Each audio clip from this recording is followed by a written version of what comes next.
It's good to be here. It's always fun to sit with Joan. It's always. Thank you. Those of you that don't know, this channel is to just be an inspiration for those of you that want to choose to live your life differently than you've been living before. It could be in any area of your life, your health, your fitness, your relationships, or maybe you feel stagnant or stuck and want to do something different, take on a new challenge.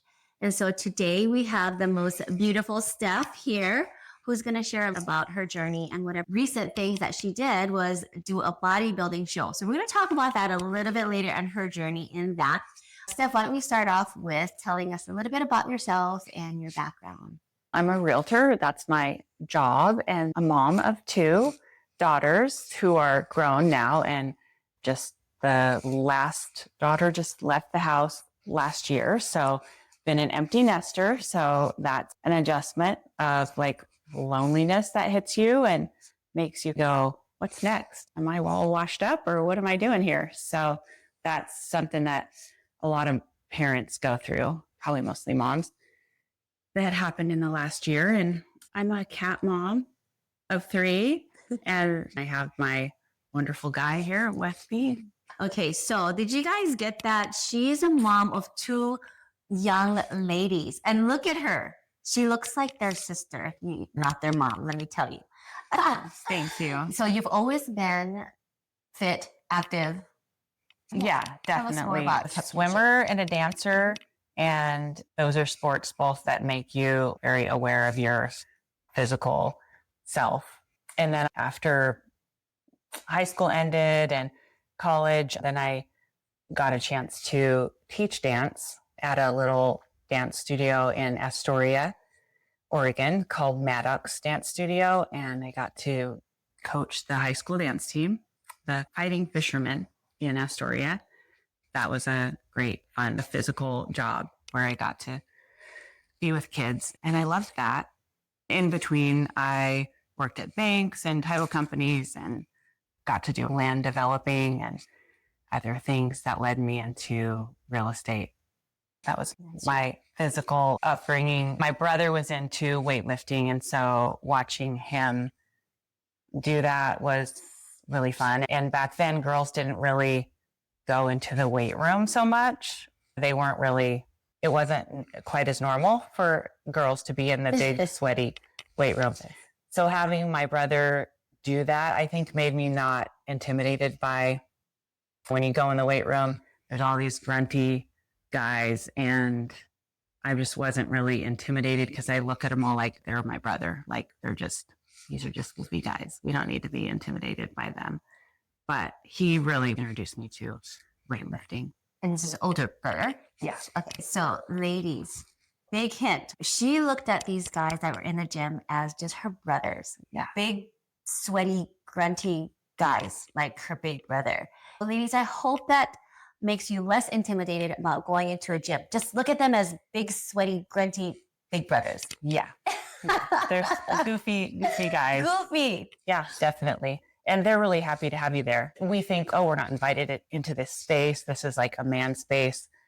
That's not true at all. They're happy to have you there. They're glad. It makes them probably behave better and stand up straight and just work harder. Like we all should be there. Right.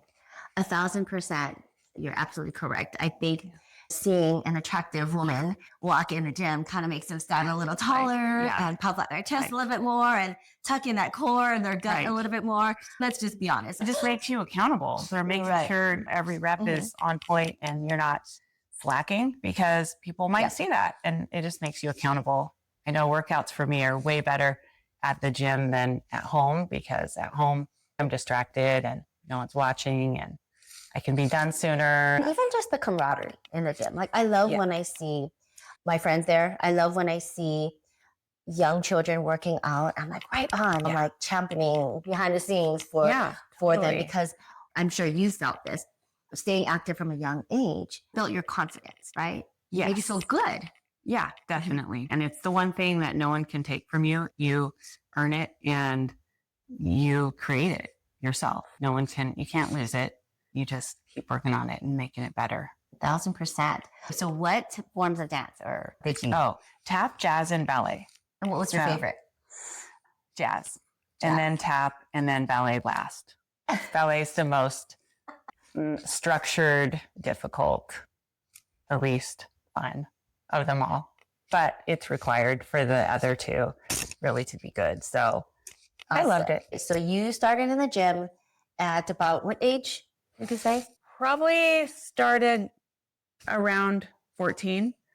And then, of course, life on and off. I go through different things. I went through a phase of running for a few years and got up to running 5 miles every morning and until my knees started hurting. And then I thought, I got to try some different things. So biking, and you just have to find whatever, switch it up all the time so you don't get burnt out. But my first weightlifting was probably around 14. And I figured out fast, I can make my arms look different. I like that. I like the little curve. And then people would notice, how'd you get your arms like that? Yeah. And it was addicting. What else can I do? I can create this little curve in my leg. I like that too. You just grow from the smallest things of find little bits of joy, but you got to stick with it long enough to get to that point. Okay. Fast forward. Steph just completed her bodybuilding show in May. What was the catalyst for you in competing? When did that thought start? So other people in the gym always had said, are you going to do a contest? Because I'm pretty consistent in the gym. And at that time, I had gone through a divorce, reinventing myself and became the empty nester. So there's all this time on your hands and it's easy to just fall into bad habits at that time. I was studying on how to build back my self-esteem, how to be rock solid and not depend on someone else to validate me. I was going through all this self-help books and learning. And one of them said, the way to do that is to make a promise to yourself and keep it. That you would never make a promise to your family member or in business, you would never say you're going to do something and not do it. So you need to make a promise to you and actually do it. Mm-hmm. So I was trying to think of, what is this going to be?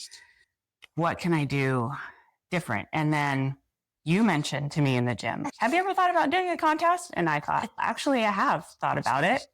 And I just didn't know a trainer. And I like the idea of working with a female and a female like my age. And so then Joan disappears to me. And it was all maybe this was meant to be. Maybe this is the time. Everything seems to be maybe now's the time.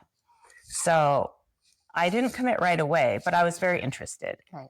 So I thought, I'll just work towards this. And then it will become clear to me if this is the right thing for me. The more I work towards it, I made an appointment with you. We talked about it, the possibilities, and you directed me into lifting heavier and harder and just thought, we'll see if this can become something. And so I started building strength and okay, maybe I can do this. And then started getting excited about it and started investing in pieces along the way. There's a lot of little pieces that you have to put together. And I started getting more happy and more excited about it as it got closer. And there were some bumps along the way. I sprained my ankle. I thought I was destroyed, but got through that. I think it was always in the back of my mind that I was interested in it, but I didn't have the time and space for it until the last year. And then everything came together when you asked me, and you fit the profile of someone that I would want to coach with because I thought you're going to understand me. And I was right. It all came together. Yeah. It was a complete joy working with Steph in her first contest.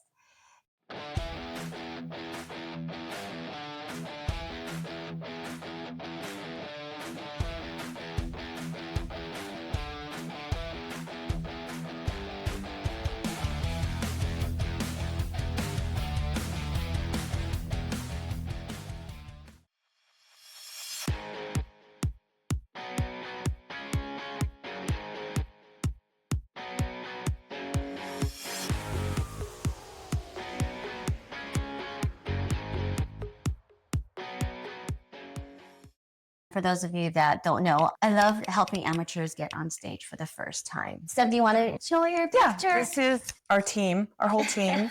And then, and you even have my placements. It has my Masters 50 plus first place, 40 plus fifth place, and True Novice B second place.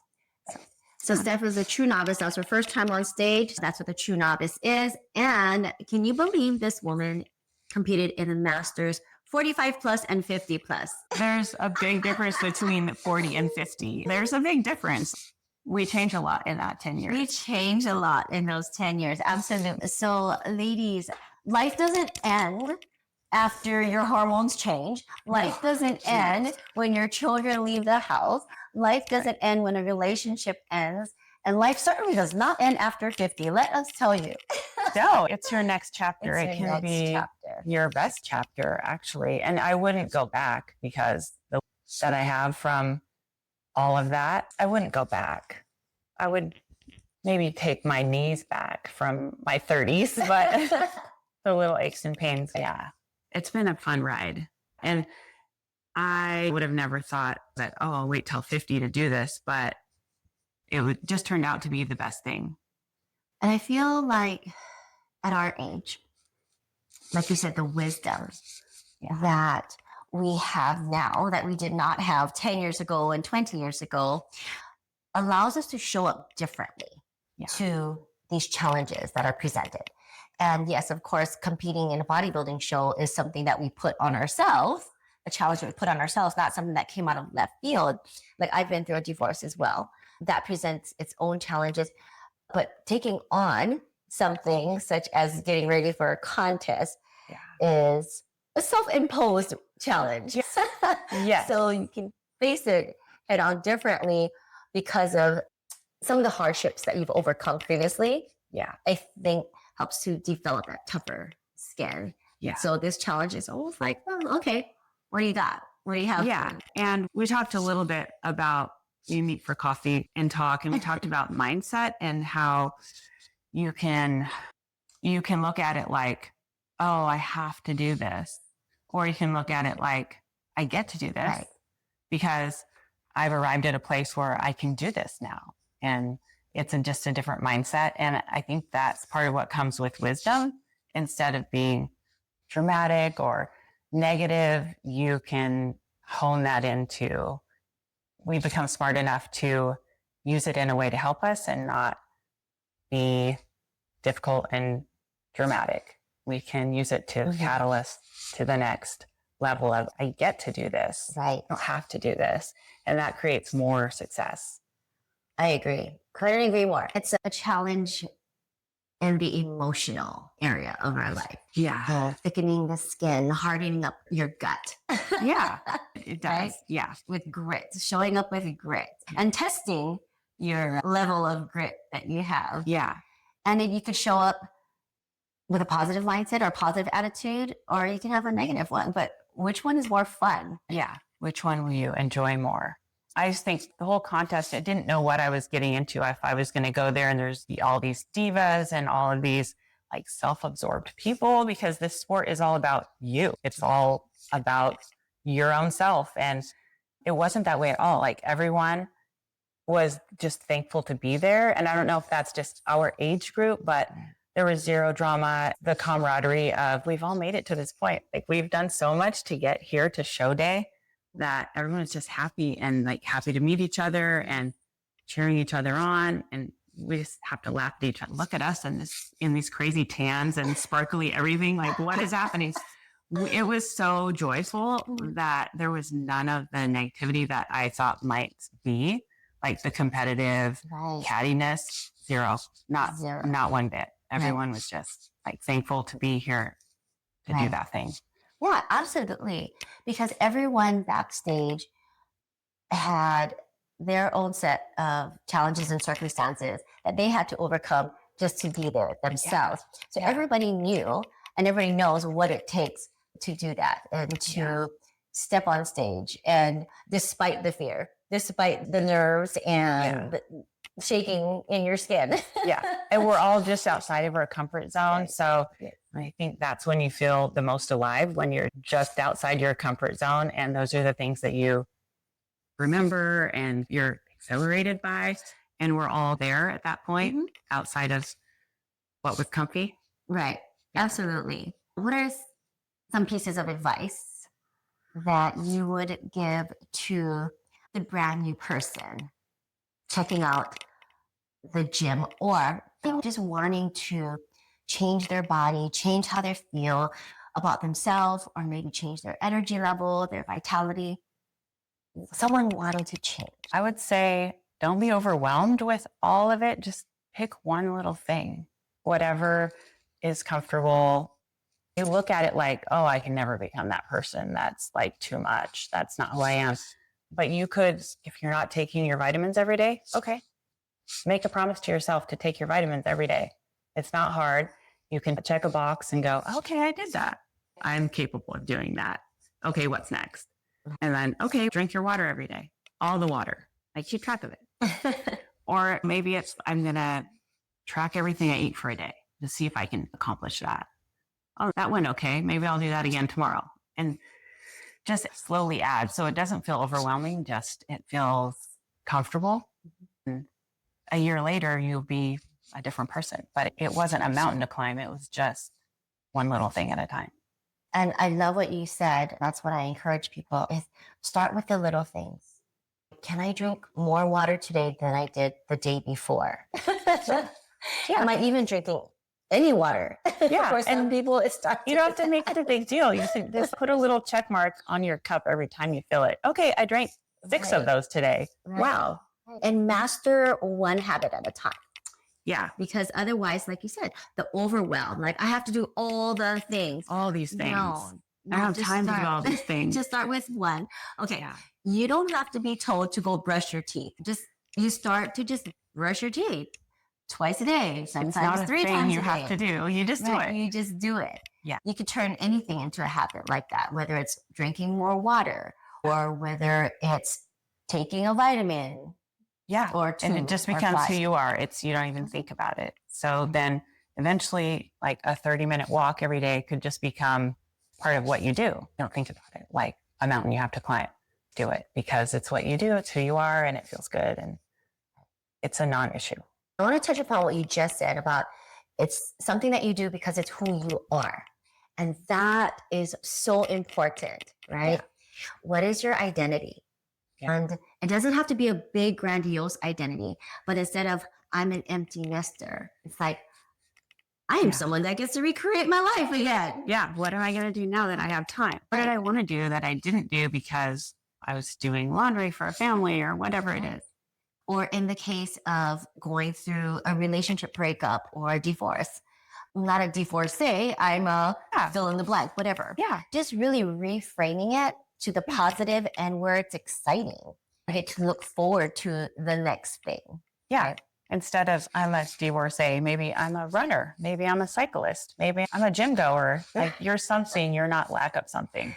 Exactly. You know what? I'm an athlete. That's what I am. Yeah. Exactly. Maybe you're a nutrition guru. You learn something new and take on new knowledge. That you're like, you know what? Now I have the time. Now I can focus on me. Now I get to focus on me. That it always learning something new keeps it exciting. It does. And just being really careful, the self-talk of I have to reinvent myself because my kids grew up and went away. No, you did a good job. So they did grow up and get a life. Yes. And so I get to create a new thing. Exactly. And so just the slightest change in verbiage changes it from negative to positive. And it's your own words to yourself, your inner words make a big difference. Yeah, that dialogue, that tape that plays in your head, and really being able to catch what it is that you say about yourself is really important, because that negative loop can become a habit as well. Breaking that habit of the negative loops and the negative tapes and conversations that you play. Research shows that we have about 60,000 thoughts a day. Yeah. So of those 60,000 thoughts, how many of it is negative? How many of those thoughts are words to put yourself down? How many of those thoughts are, I can't? Yeah, I'm not good at that. Yeah. Or I'm not good enough. Yeah. I catch it all the time. Yeah, definitely. And it just one thing you said to me in the beginning, like the first thing is becoming aware of it. You don't have to fix it today, but you were aware of it today. So it will slowly start to, I think we were talking about when I first met with you about posture. You were talking about posture and how do I fix it? You're aware of it now. So you'll naturally address it now that you're aware of it. So you don't have to fix it today. You have to become aware of it and it will evolve. Yes, absolutely. Is there anything that you'd like to share to help encourage that person who's down on themselves, maybe feels down on their luck, maybe feels, gosh, how could I, like, look at you? Or let's take people that might look at you and say, yeah, but you always were lean, or you were always fit, or you're always athletic. Okay, yeah. That wasn't naturally all, maybe, but I had children and I gained weight and lost weight. So we've all been through those cycles, but I guess be nice to yourself first. No one else is going to respect yourself, and be nice to yourself. That really sets the stage for respecting yourself, and others will follow if you like yourself. So you need to take the time to go easy on yourself and give yourself a break. And then one piece at a time, just build on that and who you want to be. We all start from somewhere. We didn't come out being who we are now, right? So go easy on yourself. Maybe you're not exactly the person you want to be, but you can be, and you will be, one piece at a time. Absolutely. I'll link up a video on finding confidence, or your true confidence, authentic confidence. We'll link it up in this video. Yeah. Okay. Are you done with me? Because I'm gonna flip it on you. Oh my goodness. Is there anything else that you would like to share? But since we're having our girl talk, a woman topic, an encouragement talk here. Really, I appreciate you thinking that I have something to offer. Oh my goodness. That's yes. great. Yes. Yeah. 1000%. It's always nice to find friends that you can be yourself around, and also that lift you up and encourage you. And I think you are that to so many people, but I know you are to me, but I see that to all kinds of people, like of men and women of different ages. All the people that you're trained in are so good with. I think that's your gift. Oh, it's really thank special. you. Yeah. I appreciate that. I think the thought I have in my mind constantly is everyone has a story. Yeah. Everyone has a story. And I don't know why I feel teary-eyed right now. There's so many people's because stories. I have so many, exactly. I have so many stories. Yeah. And I think to myself, gosh, if people only knew what this person had to overcome to get where they're at today. Yeah. And so I'm filled with pride and joy for my clients and the people that I get to work with and coach, and I get to you really know their journey. And I get to know their journey. Yeah. And I don't take that lightly. So yeah. Thank you. It's pretty special. You have a lot of lucky clients. Thank you. So Joan talked about, so she doesn't talk about herself very much, but she recently just strolled into a contest and participated in the fit model division. And it was amazing. Like no one knew. I didn't know. I watched it from home, and there's Joan. She's on stage. I'm like, I think that's Joan. What is happening? So she just did it. Anyway, afterwards, I had to ask her about it. And she tells me, I wanted to prove a point, just wanted to do it. Really? Well, what's the point? That you can do this. You don't have to be dramatic about it. You don't have to like make it your whole world. You can still do your job, serve your clients, and not be drama mama about being in a contest. And she certainly did that. She was very low key, just did her sport and didn't shine a light on herself. And I thought that's incredible. Really, it is incredible that you can just, a lot of times, like I said, this is a very kind of me sport, but it doesn't have to be. You can do it a different way, just for yourself to build on your own, bust out of your comfort zone and feel alive and do something that's just slightly uncomfortable and spurs growth. And that was incredible. I thought that was amazing. What did you think? Do you like the new division? Wow, so much to say. I love the Fit Model division for several reasons. It is entry point for anyone that wants to compete. Okay, so ladies, Fit Model is a great for getting your toes wet in competing. It's been 10 years since my last contest, and it really came full circle for me because one of my favorite contests that I've ever competed in 10 years ago was the Emerald Cup, and Elaine and her husband, the Craigs, they were the producers of that show.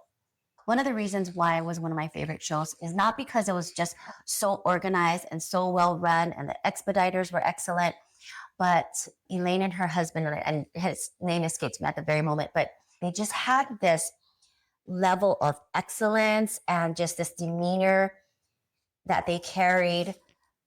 And they were Christians as well.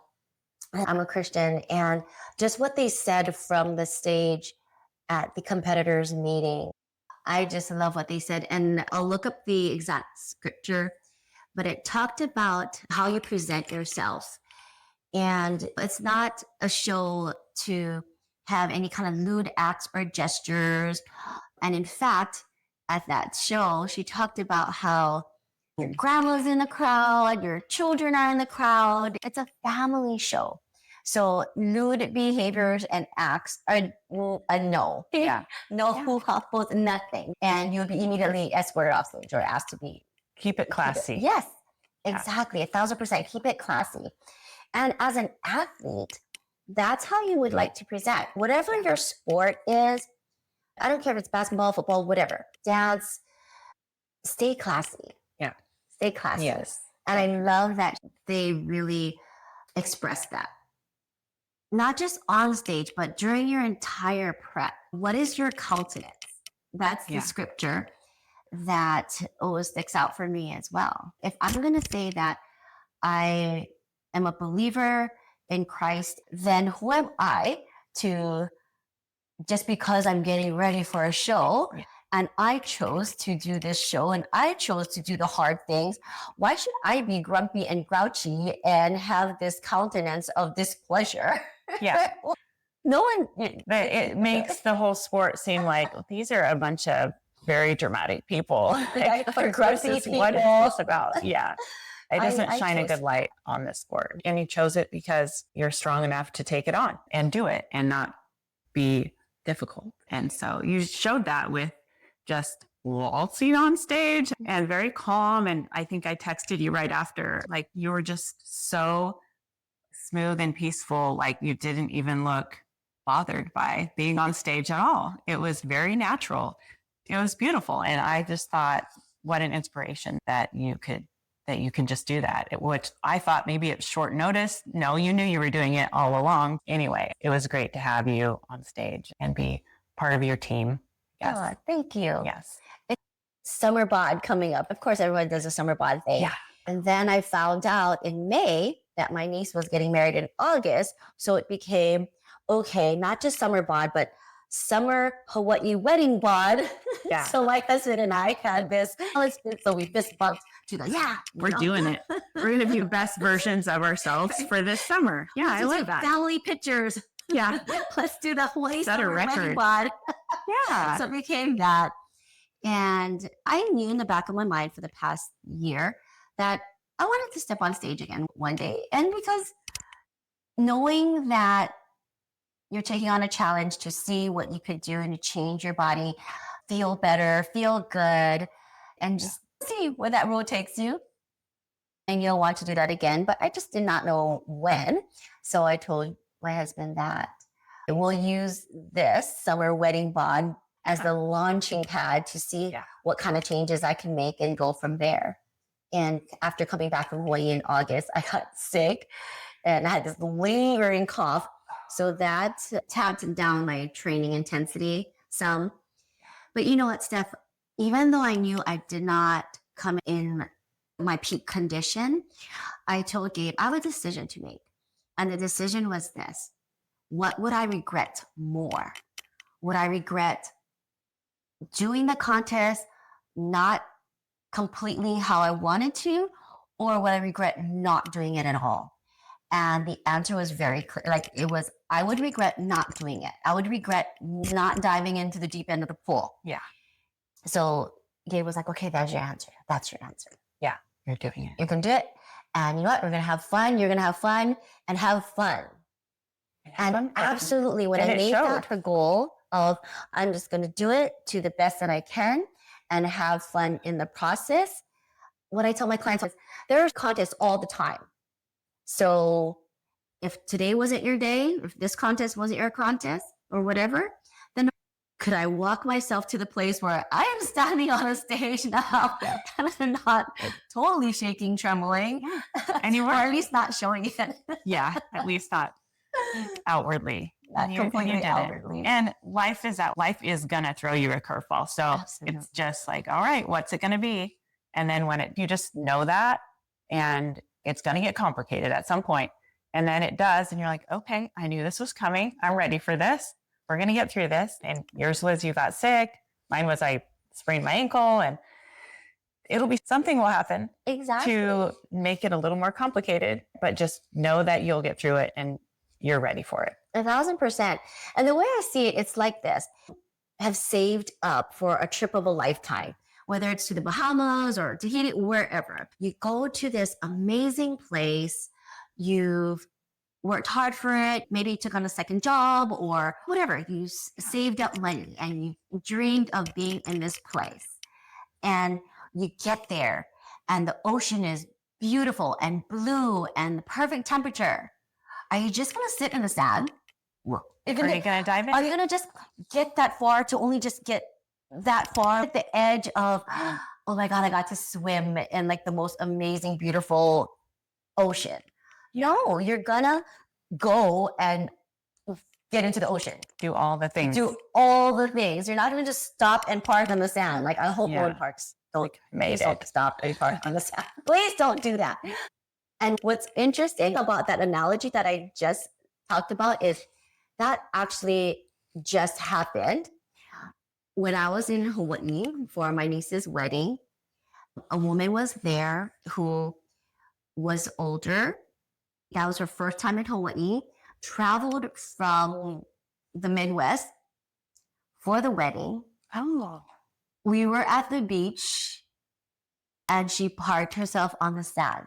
We all offered to take her into the water and hold her or help support her. She could walk, but I think she was just afraid she would lose her balance. Okay. But she chose to not touch the water. She was far from the water. Oh. And we're just like, wow. You should touch the water. You should taste the salt water. You should get it on your skin. Get it in your hair and get it gritty. Do it. Yeah. Oh. So it's really interesting how the analogy came up and then now that memory of that came up. Oh. So that was it. Me getting on stage for me was I don't want to regret not doing it. And I'll see what I want to do from here. And yeah. And as a coach, I think it adds so much credibility that you've been there. You stood on stage. You know how vulnerable it is to get in that tiny little outfit and trot around and that you have to really build your confidence to do it. Okay, I have one more fun question. Oh, so no. You might not know, but Joan is like a food specialist. Like it was amazing. Like the prep, she knew exactly. It's a whole crazy science, a food science of how to make your body shred out water. And she was able to get me there at incredibly healthy way with natural food, with asparagus, and just by eating healthy food. There was none of this need you to take some diuretics or none of this like unhealthy stuff happened at all. And I was ready for it. I would have done whatever, but she never got me to a place where we got to drop 5 pounds tomorrow. We were very even about it. With that, I want to ask you, what is there a food that you like would never eat? Like it's so unhealthy that you just would not eat it. What would I not eat? What is just so bad that you would eat nothing before you ate that? Oh my goodness. I can't think of anything off the top of my head. That. I have a list of craptastic foods. Okay. So the list of craptastics would be like the Doritos, the hot flaming Cheetos. Oh, probably hot flaming Cheetos is the thing. Because it's not even food. It's just like chemicals. It's chemicals. Yes. And here's why. I saw a video. I want to cure any one of you that are addicted to hot flaming Cheetos. Okay, I do love the taste. I say this because I had a client who loved hot flaming Cheetos. And when I told her what I'm going to tell you folks next, she had a visceral. So they put hot flaming Cheetos under a microscope. Oh no. And they saw things moving. Oh my gosh, really? Oh, you didn't even have to tell me that because I know that all the color is it's poison. I have had my share of hot flaming, but not in years, thank goodness. But I like to ask this question if I'm sitting on a plane next to a dietitian or like, let me pick your brain. What would you never eat? And I've heard things like, I would never eat a hot dog. It's full of nitrates. It's full of just terrible things that are not for your body. And just that kind of thing. It's always some sort of package, like a Twinkie. You couldn't pay me to eat a Twinkie, that kind of thing. So it's just a fun question. But Joan is a nutrition scientist. I was expecting the prep week to be like, I was ready for it. Oh, it's going to get crazy. It's going to get crazy. And I kept waiting for the crazy. And she's needed to eat some more carbs. Like, give it to me. I want it to be hard. I prepared for difficult. And it never got difficult, but I did wake up on show day just like a piece of jerky, like shredded. So it was fun. It was fun to see that food can do that. You can do that. It's a little recipe. You don't want to do that all the time, but to see that you can do that without taking anything that's not natural. Yeah. And I have to give props to Steph. She was under major construction in her house. And during prep week. Yes. I remember one night after sending me her check-in pictures, and I said, I want you to eat more carbs. And she's, what? I'm about ready to get into bed. I'm like, yeah, let's go eat some more carbs. Go eat a sweet potato. And I had my retainer on, and I'm like, I don't really feel like doing that. But Joan said to do it, so that's what I'm doing. Yes. So I marched out to the garage where we keep our kitchen because our kitchen is gone. And I even left my retainer on. I ate it with my retainer on because I was like, okay. And then woke up the next day, took a picture of my veins, and it's like, she is right. Eat a little more carbs, let that absorb, and it does the magic thing. Yeah. It's not starve yourself. It's eat the right thing at the right time. Yes. Fun. It's fun. Any last thoughts or words? No, just thank you for coming. Thank you for wanting to interview me and sharing a little bit. Joan doesn't share that much of herself, so that was a bonus. Oh, thank you. Thank you. Yes. Okay, so tune in for more videos that will be coming. Check out some of the other videos. I look forward to seeing folks there. Bye for now. Bye.